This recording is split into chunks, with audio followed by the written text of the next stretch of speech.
ਵਾਹਿਗੁਰੂ ਜੀ ਕਾ ਖਾਲਸਾ ਵਾਹਿਗੁਰੂ ਜੀ ਕੀ ਫਤਿਹ। ਅੱਜ ਮੈਂ ਆਪ ਜੀ ਨਾਲ ਗੁਰੂ ਤੇਗ ਬਹਾਦਰ ਜੀ ਦੇ ਜੀਵਨ ਨਾਲ ਸੰਬੰਧਿਤ ਇੱਕ ਸਾਖੀ ਸੁਣਾਉਣ ਜਾ ਰਹੀ ਹਾਂ।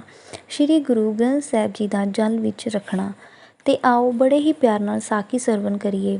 ਧੰਨ ਸ਼੍ਰੀ ਗੁਰੂ ਤੇਗ ਬਹਾਦਰ ਸਾਹਿਬ ਜੀ ਅੰਮ੍ਰਿਤਸਰ ਤੋਂ ਚੱਲ ਕੇ ਬਾਬਾ ਬਕਾਲਾ ਵਾਪਿਸ ਆ ਗਏ। ਮਸੰਦਾਂ ਨੇ ਗੁਰੂ ਜੀ ਦਾ ਬਹੁਤ ਅਨਾਦਰ ਕੀਤਾ ਤੇ ਇਹਨਾਂ ਨੇ ਧਨ ਵਾਸਤੇ ਗੁਰੂ ਸਥਾਨ ਸੰਭਾਲੇ ਹੋਏ ਸਨ। ਦਿਲ ਵੀ ਇਹਨਾਂ ਦੇ ਲੋਭ ਵਿੱਚ ਭਟਕ ਰਹੇ ਸਨ। ਭਾਈ ਮੱਖਣ ਸ਼ਾਹ ਨੇ ਗੁਰੂ ਜੀ ਨੂੰ ਕਿਹਾ, ਜੇ ਇਹਨਾਂ ਨੂੰ ਸਜ਼ਾ ਨਾ ਦਿੱਤੀ ਗਈ ਤਾਂ ਹੰਕਾਰ ਕਰਕੇ ਬਹੁਤ ਆਫਰ ਜਾਣਗੇ। ਇਹ ਸੁਣ ਕੇ ਗੁਰੂ ਜੀ ਨੇ ਕਿਹਾ, ਇਹਨਾਂ ਨੂੰ ਭਾਰੀ ਸਜ਼ਾਵਾਂ ਦੇਣ ਵਾਸਤੇ ਅੱਗੇ ਜਾ ਕੇ ਇੱਕ ਮਹਾਂਪੁਰਖ ਪ੍ਰਗਟ ਹੋਣਗੇ। ਗੁਰਸਿੱਖ ਇਹਨਾਂ ਨੂੰ ਆਪਣੇ ਮੂੰਹ ਨਹੀਂ ਲਾਉਣਗੇ। ਇਹ ਕਹਿ ਕੇ ਗੁਰੂ ਜੀ ਨੇ ਵਿਸ਼ਰਾਮ ਕੀਤਾ ਤੇ ਭਾਈ ਮੱਖਣ ਸ਼ਾਹ ਆਪਣੇ ਡੇਰੇ ਚਲਾ ਗਿਆ। ਸੋਢੀ ਗੁਰੂ ਜੀ ਦਾ ਜਸ ਵੇਖ ਕੇ ਸਹਾਰਦੇ ਨਹੀਂ ਸਨ। ਉਹਨਾਂ ਦੇ ਹਿਰਦੇ ਵਿੱਚ ਬਹੁਤ ਖੋਟ ਸੀ, ਈਰਖਾ ਕਰਦੇ ਸਨ ਤੇ ਕੁਟਲ ਵਚਨ ਕਰਦੇ ਸਨ। ਉਹ ਗੁਰੂ ਜੀ ਦੀ ਮਹਾਤਮਾ ਨੂੰ ਨਹੀਂ ਸੀ ਸਮਝਦੇ।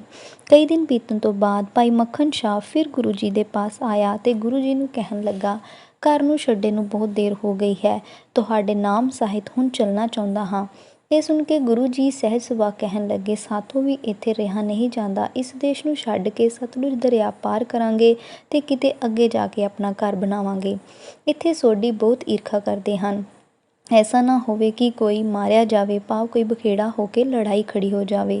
ਅੱਗੇ ਹੀ ਤੀਰਮਾਲ ਨੇ ਬਹੁਤ ਕੁਝ ਕੀਤਾ ਹੈ, ਦੁੱਖ ਪ੍ਰਾਪਤ ਕਰਨ ਤੋਂ ਬਗੈਰ ਕੀ ਲਾਭ ਹੋਇਆ ਹੈ।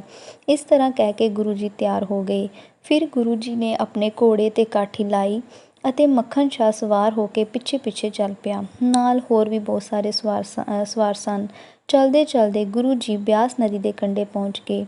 ਘਰ ਦੀਆਂ ਕੁਝ ਵਸਤਾਂ ਸਨ ਜੋ ਉਹਨਾਂ ਦੇ ਨਾਲ ਸਨ। ਇੰਨੇ ਚਿਰ ਵਿੱਚ ਇੱਕ ਸਿੱਖ ਚੱਲ ਕੇ ਆ ਗਿਆ, ਜਿਸ ਨੇ ਸ਼੍ਰੀ ਗੁਰੂ ਗ੍ਰੰਥ ਸਾਹਿਬ ਜੀ ਨੂੰ ਸਿਰ ਉੱਤੇ ਚੁੱਕਿਆ ਹੋਇਆ ਸੀ। ਗੁਰੂ ਜੀ ਤੇ ਸਿੱਖਾਂ ਨੇ ਉਸ ਵੱਲ ਵੇਖ ਕੇ ਸਾਰਿਆਂ ਨੇ ਹੱਥ ਜੋੜ ਕੇ ਬੰਦਨਾ ਕੀਤੀ। ਫਿਰ ਗੁਰੂ ਤੇਗ ਬਹਾਦਰ ਜੀ ਨੇ ਕਿਹਾ, ਇਸ ਸ਼੍ਰੀ ਗੁਰੂ ਗ੍ਰੰਥ ਸਾਹਿਬ ਜੀ ਨੂੰ ਕੌਣ ਲੈ ਕੇ ਆਇਆ ਹੈ ਤੇ ਕਿਸ ਪਾਸ ਲੈ ਕੇ ਜਾ ਰਿਹਾ ਹੈ? ਮੈਂ ਇਸ ਬਾਰੇ ਪੁੱਛ ਰਿਹਾ ਹਾਂ, ਇਸ ਬਾਰੇ ਸਾਨੂੰ ਸਮਝਾਓ। ਤਦ ਸ਼੍ਰੀ ਕਿਰਪਾਲ ਚੰਦ ਮਾਤਾ ਗੁਜਰੀ ਜੀ ਦੇ ਭਰਾ ਨੇ ਸਾਰੀ ਗੱਲ ਸੁਣਾਈ। ਸਭ ਤੋਂ ਪਹਿਲਾਂ ਇਸ ਨੂੰ ਸ਼੍ਰੀ ਗੁਰੂ ਅਰਜਨ ਦੇਵ ਜੀ ਨੇ ਲਿਖਿਆ ਸੀ।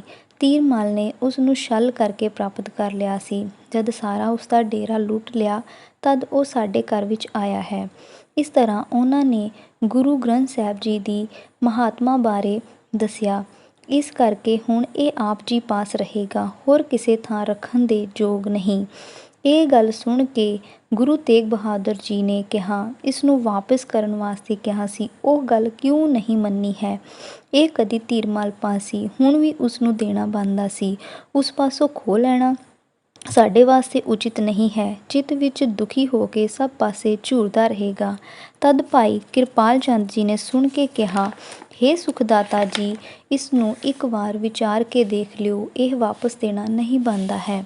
ਫਿਰ ਗੁਰੂ ਜੀ ਆਪਣੇ ਸਿੱਖਾਂ ਨੂੰ ਕਹਿਣ ਲੱਗੇ, ਇਹ ਤੀਰਮਾਲ ਦਾ ਹੈ, ਉਸ ਪਾਸ ਇਸ ਦੀ ਸੌਂਪਣਾ ਕਰਕੇ ਆਓ। ਸਾਡੇ ਪਾਸ ਇਸ ਨੂੰ ਨਾ ਰੱਖੋ, ਸ਼੍ਰੀ ਕਰਤਾਰਪੁਰ ਸਾਹਿਬ ਵਿੱਚ ਲੈ ਕੇ ਧਰ ਦਿਓ।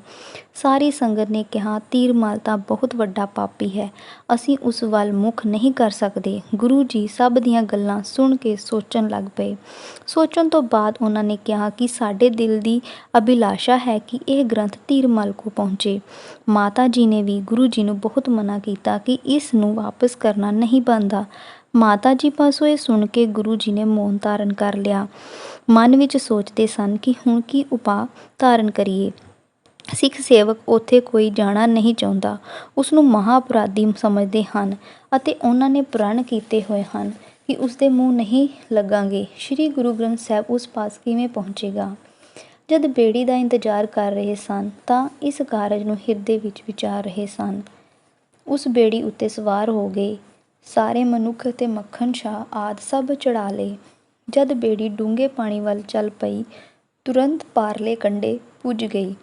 ਸਤਿਗੁਰ ਕਿਰਪਾਲੂ ਜੀ ਫਿਰ ਬੇੜੀ ਵਿੱਚੋਂ ਉਤਰ ਪਏ। ਇੱਕ ਮਨੁੱਖ ਕਰਤਾਰਪੁਰ ਦਾ ਰਹਿਣ ਵਾਲਾ ਸੀ। ਉਹ ਵੀ ਗੁਰੂ ਜੀ ਦੇ ਨਾਲ ਹੀ ਪਾਰਲੇ ਕੰਢੇ ਉਤਰ ਪਿਆ। ਜਦ ਗੁਰੂ ਜੀ ਨੇ ਉਸ ਨੂੰ ਪੁੱਛਿਆ ਤਾਂ ਉਸਨੇ ਕਿਹਾ, ਮੈਂ ਸ਼੍ਰੀ ਕਰਤਾਰਪੁਰ ਨਗਰ ਚੱਲ ਕੇ ਜਾਣਾ ਹੈ। ਸਤਿਗੁਰੂ ਜੀ ਨੇ ਕਿਹਾ, ਸਾਡਾ ਇੱਕ ਕੰਮ ਕਰੋ, ਇੱਕ ਸੰਦੇਸ਼ਾ ਤੀਰਮਾਲ ਨੂੰ ਦਿਓ। ਗੁਰੂ ਗ੍ਰੰਥ ਸਾਹਿਬ ਜੀ ਜੋ ਅਸੀਂ ਤੈਥੋਂ ਲਿਆ ਹੈ ਉਸ ਨੂੰ ਅਸੀਂ ਦਰਿਆ ਦੇ ਵਿੱਚ ਧਰ ਦਿੱਤਾ ਹੈ। ਆਪ ਜਾ ਕੇ ਉਸ ਨੂੰ ਕੱਢ ਲਓ। ਫਿਰ ਆਪ ਉਸ ਨੂੰ ਆਪਣੇ ਪਾਸ ਸਦਾ ਲਈ ਰੱਖੋ। ਹੱਥ ਜੋੜ ਉਸ ਮਨੁੱਖ ਨੇ ਗੱਲ ਮੰਨ ਲਈ। ਦਾਤਾ ਜੀ ਨੇ ਉਸ ਨੂੰ ਸਮਝਾਇਆ ਕਿ ਮੰਜੀ ਦੇ ਸਮੇਤ ਸ਼੍ਰੀ ਗੁਰੂ ਗ੍ਰੰਥ ਸਾਹਿਬ ਜੀ ਨੂੰ ਭਲੀ ਪ੍ਰਕਾਰ ਪਾਣੀ ਵਿੱਚ ਰਖਵਾ ਦਿੱਤਾ ਗਿਆ ਹੈ ਤੇ ਦਰਿਆ ਨੂੰ ਕਿਹਾ, ਹੇ ਦਰਿਆ, ਇਸ ਨੂੰ ਭਲੀ ਪ੍ਰਕਾਰ ਸੰਭਾਲੋ, ਤੇਰੇ ਪਾਸੋਂ ਤੀਰਮਲ ਆ ਕੇ ਲੈ ਲਵੇਗਾ। ਜਦ ਗੰਭੀਰ ਜਲ ਵਿੱਚ ਸ਼੍ਰੀ ਗੁਰੂ ਗ੍ਰੰਥ ਸਾਹਿਬ ਜੀ ਨੂੰ ਟਿਕਾ ਦਿੱਤਾ ਤਾਂ ਸਾਰੇ ਵੇਖ ਕੇ ਬਹੁਤ ਹੈਰਾਨ ਰਹਿ ਗਏ। ਸਭ ਕਹਿਣ ਲੱਗੇ, ਇਹ ਉਲਟਾ ਕਾਰਜ ਹੈ। ਇਹ ਤਾਂ ਹਰ ਪਾਸੇ ਸਮੇਂ ਦੁਸ਼ਮਣ ਦਾ ਭਲਾ ਚਾਹੁੰਦੇ ਹਨ, ਅਮੋਲਕ ਵਸਤੂ ਰੱਖਣ ਦੇ ਲਾਇਕ ਹੈ, ਸ਼ਰੀਕ ਦੇ ਘਰ ਪਹੁੰਚਾਉਣਾ ਚਾਹੁੰਦੇ ਹਨ। ਜਦ ਤੀਰਮਲ ਪਾਸ ਕੋਈ ਨਹੀਂ ਗਿਆ ਲੈ ਕੇ, ਤਾਂ ਹੁਣ ਇਹਨਾਂ ਨੇ ਕੀ ਕੀਤਾ ਹੈ? ਪਾਣੀ ਵਿੱਚ ਕਾਗਜ਼ ਭਿੱਜ ਜਾਣਗੇ ਤਾਂ ਫਿਰ ਉਹ ਬਚਣਗੇ ਨਹੀਂ, ਛੇਤੀ ਹੀ ਗਲ ਜਾਣਗੇ। ਕਿਵੇਂ ਅੱਖਰ ਸਾਬਤ ਰਹਿ ਜਾਣਗੇ?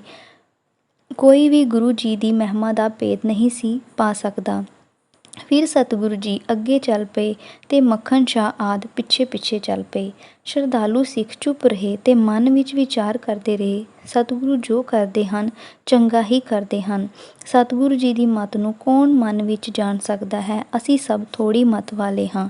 ਕਰਤਾਰਪੁਰ ਨੂੰ ਜਾਣ ਵਾਲੇ ਮਨੁੱਖ ਨੇ ਤੀਰਮਲ ਕੋਲ ਪਹੁੰਚ ਕੇ ਸਾਰੀ ਗਾਥਾ ਬਿਆਨ ਕੀਤੀ ਜਿਵੇਂ ਗੁਰੂ ਜੀ ਨੇ ਉਸ ਨੂੰ ਕਹੀ ਸੀ। ਤੀਰਮਲ ਸੁਣ ਕੇ ਬਹੁਤ ਹੈਰਾਨ ਹੋਇਆ। ਪਾਣੀ ਵਿੱਚ ਕਿਸ ਤਰ੍ਹਾਂ ਰੱਖਿਆ ਹੈ? ਉੱਥੇ ਪਹਿਲਾਂ ਵਾਂਗ ਕਿਵੇਂ ਸਾਬਤ ਰਹੇਗਾ? ਕਾਗਜ਼ ਭਿੱਜ ਕੇ ਗਲ ਜਾਣਗੇ। ਜੇ ਕੱਢ ਵੀ ਲਈਏ ਤਾਂ ਸਾਡੇ ਕਿਸ ਕੰਮ ਆਉਣਗੇ? ਸਾਡੇ ਪਾਸੋਂ ਵੀ ਤੇ ਆਪਣੇ ਪਾਸੋਂ ਵੀ ਗਵਾ ਲਿਆ ਹੈ, ਇਸ ਵਿੱਚ ਆਪਣਾ ਭਲਾ ਕੀ ਵੇਖਿਆ ਹੈ? ਫਿਰ ਤੀਰਮਲ ਨੇ ਸੋਚਿਆ, ਨਦੀ 'ਤੇ ਚੱਲ ਕੇ ਵੇਖਦੇ ਹਾਂ। ਤੀਰਮਲ ਸ਼੍ਰੀ ਗੁਰੂ ਗ੍ਰੰਥ ਸਾਹਿਬ ਜੀ ਦੀ ਤਾਕਤ ਨੂੰ ਭਲੀ ਭਾਂਤ ਸਮਝਦਾ ਸੀ ਕਿ ਗੁਰੂ ਗ੍ਰੰਥ ਸਾਹਿਬ ਜੀ ਇੱਕ ਦੁਰਲਭ ਵਸਤੂ ਹੈ। ਜੇ ਲੱਭ ਲਈਏ ਤਾਂ ਸਾਰੇ ਸਵਾਰਥ ਪੂਰੇ ਹੋ ਜਾਂਦੇ ਹਨ। ਮੇਰੀ ਵੰਸ਼ ਵਿੱਚ ਇਹ ਵਡਿਆਈ ਰਹੇਗੀ ਤੇ ਬਹੁਤ ਉਪਹਾਰ ਚੜ੍ਹਾਵੇ ਵਜੋਂ ਚੜ੍ਹਨਗੇ। ਉਸ ਦੇ ਨਾਲ ਹੀ ਮੇਰੀ ਗੁਰਤਾ ਗੱਦੀ ਆਬਾਦ ਹੋ ਜਾਏਗੀ ਤੇ ਵਿਰੋਧੀ ਝੁਰਨਗੇ। ਕਿਵੇਂ ਪ੍ਰਾਪਤ ਹੋਵੇ ਗ੍ਰੰਥ? ਇਹ ਹਿਰਦੇ ਵਿੱਚ ਵਿਚਾਰ ਕਰਦਾ ਸੀ। ਰੇਤ ਦਾ ਭਾਰ ਪੈ ਗਿਆ ਹੋਵੇਗਾ ਤੇ ਹੱਥ ਵੀ ਆ ਗਿਆ ਤਾਂ ਜਲ ਨਾਲ ਸਭ ਕਾਗਜ਼ ਗਲ ਕੇ ਖਰਾਬ ਹੋ ਗਏ ਹੋਣਗੇ। ਦੁਸ਼ਮਣ ਮਸੰਤ ਤੀਰਮਲ ਨੂੰ ਨਦੀ ਤੋਂ ਜਾਣ ਲਈ ਰੋਕਦੇ ਸਨ, ਪਰ ਇੱਕ ਦਿਨ ਉਸਨੇ ਮਨ ਬਣਾ ਕੇ ਨਦੀ ਵੱਲ ਜਾਣਾ ਚਾਹਿਆ। ਇੱਕ ਵਾਰ ਖੋਜ ਕੇ ਦੇਖ ਲਈਏ। ਤੀਰਮਲ ਨੇ ਘੋੜੇ 'ਤੇ ਕਾਠੀ ਪਾਈ ਤੇ ਨਦੀ ਵੱਲ ਨੂੰ ਚੱਲ ਪਿਆ। ਦਿਲ ਵਿੱਚ ਅਰਦਾਸ ਕੀਤੀ, ਹੇ ਗੁਰੂ ਸਾਹਿਬ, ਮੇਰੀ ਕਾਮਨਾ ਪੂਰੀ ਕਰੋ। ਮੈਂ ਆ ਕੇ ਬਹੁਤ ਕੜਾਹ ਪ੍ਰਸ਼ਾਦ ਵਰਤਾਵਾਂਗਾ ਜੇ ਮੈਂ ਸ਼੍ਰੀ ਗੁਰੂ ਗ੍ਰੰਥ ਸਾਹਿਬ ਜੀ ਨੂੰ ਪ੍ਰਾਪਤ ਕਰ ਲਵਾਂ। ਇਸ ਤਰ੍ਹਾਂ ਘੋੜੇ 'ਤੇ ਚੜ੍ਹ ਕੇ ਚੱਲ ਪਿਆ। ਉਸ ਮਨੁੱਖ ਨੂੰ ਵੀ ਨਾਲ ਲੈ ਲਿਆ ਜਿਸ ਨੇ ਨਦੀ ਦੇ ਕਿਨਾਰੇ 'ਤੇ ਦੱਸਿਆ ਸੀ। ਜਿਹੜਾ ਥਾਂ ਉਸ ਮਨੁੱਖ ਨੇ ਦੱਸਿਆ ਉਸ ਥਾਂ 'ਤੇ ਡੇਰਾ ਲਾ ਲਿਆ। ਹੋਰ ਵੀ ਲੋਕ ਸੁਣ ਕੇ ਉੱਥੇ ਆਣ ਇਕੱਠੇ ਹੋਏ। ਉਹਨਾਂ ਨੇ ਤੀਰਮਲ ਦੇ ਕਹਿਣ 'ਤੇ ਪਾਣੀ ਵਿੱਚ ਜਾਲ ਵਿਛਾ ਕੇ ਸ਼੍ਰੀ ਗੁਰੂ ਗ੍ਰੰਥ ਸਾਹਿਬ ਜੀ ਨੂੰ ਲੱਭਣਾ ਸ਼ੁਰੂ ਕਰ ਦਿੱਤਾ। ਸਭ ਮਨੁੱਖ ਪਾਣੀ ਦੇ ਵਿੱਚ ਵੜ ਗਏ। ਜਾਲ ਪਾਣੀ ਵਿੱਚ ਸੁੱਟ ਦਿੱਤੇ ਗਏ ਤੇ ਖੋਜਣ ਲੱਗ ਪਏ। ਬਹੁਤ ਕੋਸ਼ਿਸ਼ਾਂ ਕਰਦੇ ਰਹੇ ਸਭ।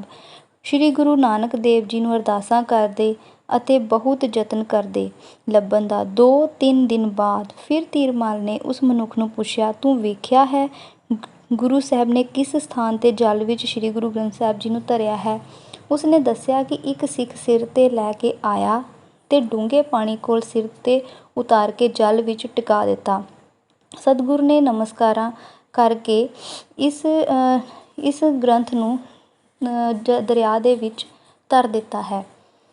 ਉਸ ਮਨੁੱਖ ਨੇ ਕਿਹਾ ਕਿ ਦਿਲ ਵਿੱਚ ਮਹਾਨ ਨਿਸ਼ਚਾ ਕਰੋ। ਆਪਣੇ ਦਿਲ ਦੇ ਹੰਕਾਰ ਨੂੰ ਮਿਟਾ ਕੇ ਸਤਿਗੁਰ ਅੱਗੇ ਬੇਨਤੀ ਕਰੋ। ਫਿਰ ਲੱਭਣ ਦਾ ਯਤਨ ਕਰੋ। ਮਨ ਨੂੰ ਪਵਿੱਤਰ ਕਰੋ। ਸ਼ੁਭ ਨਾਮ ਗੁਰੂ ਤੇਗ ਬਹਾਦਰ ਜੀ ਦਾ ਲਵੋ। ਆਰਾਧਨਾ ਕਰੋ। ਸਤਿਗੁਰ ਆਪ ਆਪਣੇ ਨਾਮ ਦੀ ਲਾਜ ਰੱਖਣਗੇ। ਅਚਾਨਕ ਆ ਕੇ ਸਹਾਇਤਾ ਕਰ ਦੇਣਗੇ ਤੇ ਤੁਰੰਤ ਸ਼੍ਰੀ ਗੁਰੂ ਗ੍ਰੰਥ ਸਾਹਿਬ ਪ੍ਰਾਪਤ ਕਰ ਲਵੋਗੇ। ਤੀਰਮਲ ਨੇ ਉਸ ਮਨੁੱਖ ਨੂੰ ਕਿਹਾ, ਤੁਸੀਂ ਠੀਕ ਕਿਹਾ ਹੈ। ਇਸ ਤਰ੍ਹਾਂ ਤੀਰਮਲ ਨੇ ਅਰਦਾਸ ਬੇਨਤੀ ਕਰਨੀ ਸ਼ੁਰੂ ਕਰ ਦਿੱਤੀ। 5 ਵਾਰ ਸਾਰੇ ਗੁਰੂ ਸਾਹਿਬਾਨਾਂ ਦੇ ਨਾਮ ਲੈ ਕੇ ਹੱਥ ਜੋੜ ਕੇ ਅਰਦਾਸ ਕੀਤੀ ਤੇ ਕਿਹਾ, ਆਪਣਾ ਕਾਰਜ ਆਪ ਕਰੋ ਤੇ ਪ੍ਰਾਪਤ ਕਰਨ ਦੀ ਨਿਸ਼ਾਨੀ ਨੂੰ ਪ੍ਰਗਟ ਕਰੋ। ਸ਼੍ਰੀ ਗੁਰੂ ਗ੍ਰੰਥ ਸਾਹਿਬ ਜੀ ਨੂੰ ਵੇਖ ਕੇ 5000 ਰੁਪਏ ਦਾ ਕੜਾਹ ਪ੍ਰਸ਼ਾਦ ਕਰਾਵਾਂਗਾ। ਇਸ ਤਰ੍ਹਾਂ ਸਭ ਵਿੱਚ ਖੜੇ ਹੋ ਕੇ ਦਰਿਆ ਪਾਸ ਅਰਦਾਸ ਕੀਤੀ। 9 ਗੁਰੂ ਸਾਹਿਬਾਨਾਂ ਨੂੰ ਨਮਸਕਾਰ ਕਰ ਫਿਰ ਉਸ ਸਮੇਂ ਸ਼੍ਰੀ ਗੁਰੂ ਗ੍ਰੰਥ ਸਾਹਿਬ ਜੀ ਦੇ ਸਿਮਰਨ ਕੀਤੇ ਗਏ। ਸਤਨਾਮ ਦੀ ਜਗਦੀ ਜੋਤ ਹੈ, ਜਿੱਥੇ ਕਿਤੇ ਵੀ ਯਾਦ ਕਰਦੇ ਹਾਂ ਹਾਜ਼ਰ ਹੁੰਦੇ ਹੋ, ਤੁਰੰਤ ਮਨੋਕਾਮਨਾ ਪੂਰੀ ਕਰਦੇ ਹੋ, ਤੁਹਾਡੇ ਨਾਲੋਂ ਹੋਰ ਕੋਈ ਵੀ ਵੱਡਾ ਨਹੀਂ ਹੈ। ਬਾਰ ਬਾਰ ਕਹਿ ਕੇ ਸਿਰ ਧਰਤੀ ਤੇ ਧਰਿਆ ਤੇ ਬਹੁਤ ਪ੍ਰੇਮ ਕਰਕੇ ਸਤਿਗੁਰੂ ਜੀ ਦੀ ਸ਼ਰਨ ਪੈ ਗਿਆ। ਇਸ ਤਰ੍ਹਾਂ ਬਚਨ ਕਹਿ ਕੇ ਮਨੁੱਖ ਨੂੰ ਮੇਰੇ ਪਾਸ ਭੇਜਿਆ ਹੈ। ਹੇ ਧੀਰਮਲ, ਆ ਕੇ ਗ੍ਰੰਥ ਲੈ ਜਾ, ਬਚਨ ਹੁਣ ਪੂਰੇ ਕਰੋ। ਧੀਰਮਲ ਬਾਰ ਬਾਰ ਨਮਸਕਾਰ ਕਰਦਾ। ਸਾਰੇ ਮਨੁੱਖ ਵੀ ਅਰਦਾਸਾਂ ਕਰਦੇ।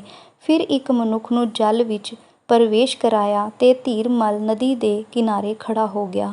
ਇਸ ਤਰ੍ਹਾਂ ਯਤਨ ਕਰਨ ਨਾਲ ਚੁੰਬੀ ਮਾਰ ਇੱਧਰ ਉੱਧਰ ਹੱਥ ਮਾਰਿਆ, ਰੇਤ ਨੂੰ ਹਟਾਇਆ ਤਾਂ ਪੀੜੇ ਦਾ ਵੱਡਾ ਪਾਵਾ ਹੱਥ ਵਿੱਚ ਆ ਗਿਆ। ਇਸ ਤਰ੍ਹਾਂ ਸ਼੍ਰੀ ਗੁਰੂ ਗ੍ਰੰਥ ਸਾਹਿਬ ਜੀ ਨੂੰ ਜਲ ਵਿੱਚੋਂ ਪ੍ਰਾਪਤ ਕੀਤਾ ਗਿਆ। ਇਸ ਉੱਪਰ ਕੁਝ ਰੇਤ ਸੀ, ਜਿਸ ਨੇ ਸਾਰਾ ਹੀ ਗ੍ਰੰਥ ਨੂੰ ਢੱਕਿਆ ਹੋਇਆ ਸੀ। ਸਭ ਬਹੁਤ ਪ੍ਰਸੰਨ ਹੋਏ। ਜਦ ਬਹੁਤ ਯਤਨ ਕਰ ਸ਼੍ਰੀ ਗੁਰੂ ਗ੍ਰੰਥ ਸਾਹਿਬ ਜੀ ਨੂੰ ਕੱਢ ਲਿਆ, ਧਰਤੀ ਤੇ ਧਰ ਕੇ ਆਦਰ ਸਨਮਾਨ ਨਾਲ ਸਭ ਨੇ ਖੁਸ਼ੀ ਜ਼ਾਹਰ ਕਰਦੇ ਹੋਏ ਸ਼੍ਰੀ ਗੁਰੂ ਗ੍ਰੰਥ ਸਾਹਿਬ ਜੀ ਨੂੰ ਨਮਸਕਾਰ ਕੀਤੀ। ਧੀਰਮਲ ਨੇ ਆਪਣੇ ਹੱਥਾਂ ਨਾਲ ਰੇਤ ਨੂੰ ਹਟਾਇਆ। ਸ਼੍ਰੀ ਗੁਰੂ ਗ੍ਰੰਥ ਸਾਹਿਬ ਜੀ ਦੇ ਉੱਪਰ 5 ਰੁਮਾਲੇ ਸਨ। 2 ਰੇਸ਼ਮੀ ਸੁੰਦਰ ਲਾਲ ਹਰੇ ਰੰਗ ਦੇ ਸਨ, 3 ਸੂਤ ਦੇ ਸਨ। ਧੀਰਮਲ ਨੇ ਆਪਣੇ ਹੱਥਾਂ ਨਾਲ ਖੋਲ੍ਹੇ। ਜਦ ਦਰਸ਼ਨ ਕੀਤੇ ਤੇ ਉਹ ਉੱਪਰ ਵਾਲੇ ਪਾਸੇ ਤੋਂ ਥੋੜ੍ਹਾ ਜਲ ਨਾਲ ਭਿੱਜੇ ਹੋਏ ਸਨ। ਧੀਰਮਲ ਨੇ ਖੁਸ਼ਕ ਕੱਪੜਾ ਵਿਛਾ ਕੇ ਸ਼੍ਰੀ ਗੁਰੂ ਗ੍ਰੰਥ ਸਾਹਿਬ ਜੀ ਨੂੰ ਰੀਤੀ ਅਨੁਸਾਰ ਧੁੱਪ ਲਗਵਾਈ। ਜਦ ਖੋਲ੍ਹ ਕੇ ਵੇਖਿਆ ਤਾਂ ਸਾਰੇ ਹੈਰਾਨ ਸੀ। ਉੱਪਰੋਂ ਤਾਂ ਭਿੱਜੇ ਹੋਏ ਸਨ, ਪਰ ਜਿੱਥੋਂ ਤੱਕ ਅੱਖਰ ਲਿਖੇ ਹੋਏ ਸਨ ਉਹਨਾਂ ਤੱਕ ਪਾਣੀ ਨਹੀਂ ਸੀ ਗਿਆ। ਤਦ ਸ਼੍ਰੀ ਗੁਰੂ ਗ੍ਰੰਥ ਸਾਹਿਬ ਜੀ ਨੂੰ ਰੱਖਿਆ ਸੀ। ਉਹ ਦਿਨ ਗਿਣੇ ਤਾਂ ਮਨੁੱਖਾਂ ਨੇ ਕਿਹਾ ਕਿ 13 ਦਿਨ ਬੀਤ ਗਏ ਹਨ। ਸਤਿਗੁਰੂ ਜੀ ਨੇ ਕਿਹਾ, ਹੱਥ ਦੇ ਕੇ ਬਚਾਇਆ ਹੈ, ਪਾਣੀ ਅੱਖਰਾਂ ਨੂੰ ਛੋਹ ਨਹੀਂ ਸਕਿਆ। ਬਹੁਤ ਖੁਸ਼ੀ ਪ੍ਰਗਟ ਕਰਦੇ ਕਰਦੇ ਬਹੁਤ ਉਤਸ਼ਾਹ ਨਾਲ ਸਭ ਸ਼੍ਰੀ ਗੁਰੂ ਗ੍ਰੰਥ ਸਾਹਿਬ ਜੀ ਨੂੰ ਸ਼ੰਖ ਵਜਾ ਕੇ ਚਾਰੇ ਪਾਸੇ ਚੌਰ ਕਰਦੇ, ਫੁੱਲਾਂ ਦੀ ਵਰਖਾ ਕਰਦੇ ਤੇ ਬੜੇ ਆਦਰ ਸਨਮਾਨ ਦੇ ਨਾਲ ਸ਼੍ਰੀ ਅਨੰਦਪੁਰ ਸਾਹਿਬ ਵਿੱਚ ਸਾਰੇ ਸ਼੍ਰੀ ਗੁਰੂ ਗ੍ਰੰਥ ਸਾਹਿਬ ਜੀ ਨੂੰ ਲੈ ਗਏ। ਇਸ ਤਰ੍ਹਾਂ ਅਨੰਦਪੁਰ ਵਾਸੀਆਂ ਨੇ ਅੱਗੋਂ ਆ ਕੇ ਉਹਨਾਂ ਦਾ ਸਨਮਾਨ ਕੀਤਾ। ਪੰਥ ਖਾਲਸਾ ਹਾਲੇ ਤੱਕ ਉਸ ਪਵਿੱਤਰ ਗ੍ਰੰਥ ਦੇ ਦਰਸ਼ਨ ਕਰਨ ਲਈ, ਖੁਸ਼ੀ ਪ੍ਰਾਪਤ ਕਰਨ ਲਈ ਦਰਸ਼ਨ ਕਰਨ ਜਾਂਦਾ ਹੈ। ਉਸ ਸਮੇਂ ਤੋਂ ਸ਼੍ਰੀ ਧੀਰਮਲ ਦੇ ਘਰ ਵਿੱਚ ਟਿਕੇ ਹਨ। ਉਹਨਾਂ ਦੀ ਕੁਲ ਦੇ ਲੋਕ ਉਪਹਾਰ ਪ੍ਰਾਪਤ ਕਰਦੇ ਹਨ। ਸਾਧ ਸੰਗਤ ਜੀ, ਹੁਣ ਤੱਕ ਇਹ ਗ੍ਰੰਥ ਕਰਤਾਰਪੁਰ ਵਿਖੇ ਧੀਰਮਲ ਦੀ ਸੰਤਾਨ ਪਾਸ ਹੀ ਹੈ। ਧੀਰਮਲ ਦੀ ਸੰਤਾਨ ਹੁਣ ਸਿੱਖ ਸੱਜ ਗਈ ਹੈ। ਇਸ ਕਰਕੇ ਹੁਣ ਉਹਨਾਂ ਦਾ ਪੰਥ ਨਾਲ ਮੇਲ ਹੋ ਗਿਆ ਹੈ। ਵਾਹਿਗੁਰੂ ਜੀ ਕਾ ਖਾਲਸਾ, ਵਾਹਿਗੁਰੂ ਜੀ ਕੀ ਫਤਿਹ।